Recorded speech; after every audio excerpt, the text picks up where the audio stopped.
പിന്നെ ഇങ്ങനെ ഒരു ടേബിൾ വരയ്ക്കുക. ടേബിൾ വരയ്ക്കാം. എന്നിട്ട് എന്ത് ചെയ്യാം, പിന്നെ ഇതാണ് ടി പി, ഇതാണ് എഫ് പി, ഇതാണ് എഫ് എൻ, ലാസ്റ്റ് ഇതാണ് ടി എൻ. എന്നിട്ട് നമ്മൾ ഇവിടെ ഇങ്ങനെ വെച്ചേക്കാം, ഇങ്ങനെ വെച്ചേക്കാം. എന്നിട്ട് ക്വസ്റ്റ്യൻ നോക്കാം. ഓക്കെ, ഇങ്ങനെ ആദ്യം നമ്മളിങ്ങനെ T P F P T N F N ഒരു ടേബിൾ വരയ്ക്കുക. എന്നിട്ട് നമ്മൾ എന്താണ് ക്വസ്റ്റ്യൻ വായിച്ചു. Suppose computer program request dogs in a ഫോട്ടോഗ്രാഫിന് ഡോഗ്സിനെ റെക്കഗ്നൈസ് ചെയ്യുന്ന ഒരു പ്രോഗ്രാമാണ്.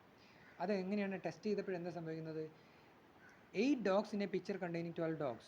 അപ്പം ഡോഗ്സും ക്യാറ്റ്സും ഉള്ള പിക്ചറാണ്. അപ്പം നമ്മൾ എന്ത് ചെയ്യാം, actual dog, actual cat, dogs and cats, predicted dog, predicted cat, actual dog, actual cat, predicted dog, predicted cat, ഇങ്ങനെ എഴുതാം. എന്നിട്ട് എന്താണ് ഇതിനകത്ത് എന്താണ് ആക്ച്വൽ 12 dogs ഉണ്ട്. അപ്പം മൊത്തം 12 dogs ഉണ്ട്. ഓഫ് ദി 8 dogs ഐഡൻറ്റിഫൈഡ് എന്ന് വെച്ചാൽ 12 ഡോഗ് ഉണ്ട്, അതിൽ 8 ഡോഗ്സിന് മൊത്തം 12 ഉണ്ട്. ഓക്കെ, ആക്ച്വൽ ഡോഗിൻ്റെ അതായത് ഫസ്റ്റ് കോളം നോക്കാം. ഫസ്റ്റ് കോളത്തിന് മൊത്തം സമയത്തിനാണ് 12ആണ്.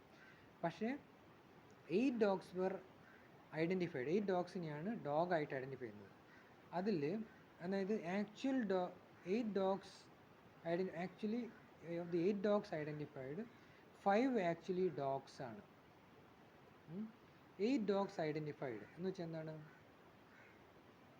8 dogs ഐഡൻറ്റിഫൈഡ് എന്ന് പറയുമ്പോൾ 8 ഡോഗ്സിനെ 8 എണ്ണത്തിന് ഡോഗായിട്ട് പ്രെഡിക്റ്റ് ചെയ്യും അല്ലേ. പ്രെഡിക്റ്റഡ് ഡോഗ് 8 ആണ്.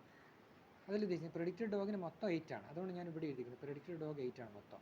പക്ഷേ അതിലെന്താണ് 5 ആർ ആക്ച്വലി ഡോഗ് എന്ന് വെച്ചാൽ പ്രെഡിക്റ്റഡ് ഡോഗിൽ ആക്ച്വൽ ഡോഗ് എത്രയാണ്? 5 ആണ്. അപ്പം ബാക്കി എത്ര ഉണ്ടാവും? 3 ക്യാറ്റാണ് അല്ലേ. പ്രെഡിക്റ്റഡ് ഡോഗ് 8 ആണ് മൊത്തം, പക്ഷേ അതിൽ ആക്ച്വലി 5 ആണ് ഡോഗ്. സോ ബാക്കി റിമൈനിങ് 3 ക്യാറ്റായിരിക്കും. പിന്നെ നമുക്ക് തന്നിട്ടുണ്ട് 12 dogs മൊത്തം ഉണ്ടെന്ന് തന്നിട്ടുണ്ട്. അപ്പോൾ അതിൻ്റെ അർത്ഥം എന്താണ്? ആക്ച്വൽ ഡോഗിൽ പ്രെഡിക്റ്റഡ് ഡോഗ് 5 ആണെങ്കിൽ പ്രെഡിക്റ്റഡ് ക്യാറ്റ് എത്രയും വരിക? 5ഉം 7 ബാക്കി വരുന്നത്. 12 മൊത്തം ഉള്ളത് ആക്ച്വൽ ഡോഗ്സ്. അതിൽ 5 എണ്ണം പ്രെഡിക്റ്റഡ് ഡോഗാണ്, ബാക്കി 7 എണ്ണം പ്രെഡിക്റ്റഡ് ക്യാറ്റ് ആയിരിക്കുമല്ലോ. അപ്പോൾ നമുക്ക് എന്ത് കിട്ടി? ടി പി എഫ് പിയും ടി എൻ ഒ കിട്ടി, സോറി എഫ് എൻ ഒ കിട്ടി. ഓക്കെ, അപ്പം നമുക്ക് എന്ത് ചെയ്യാം, ഇനി ഫോർമുല അപ്ലൈ ചെയ്താൽ മതി. എന്താണ് ഈ പ്രെസിഷൻ റീകോൾ കണ്ടുപിടിക്കുന്നത്. അതായത് ടി പിയുടെ വാല്യൂ എത്ര വരും എന്ന് വെച്ച് കഴിഞ്ഞാൽ ഇവിടെ എഴുതാം. ടി പിയുടെ വാല്യൂ 5 ട്രൂ പോസിറ്റീവ്. പിന്നെ എന്താണ് എഫ് പിയുടെ വാല്യൂ 8, പിന്നെ എഫ് എൻ്റെ വാല്യൂ 7.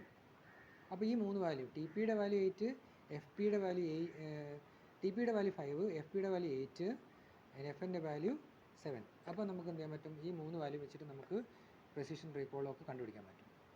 ഓക്കെ.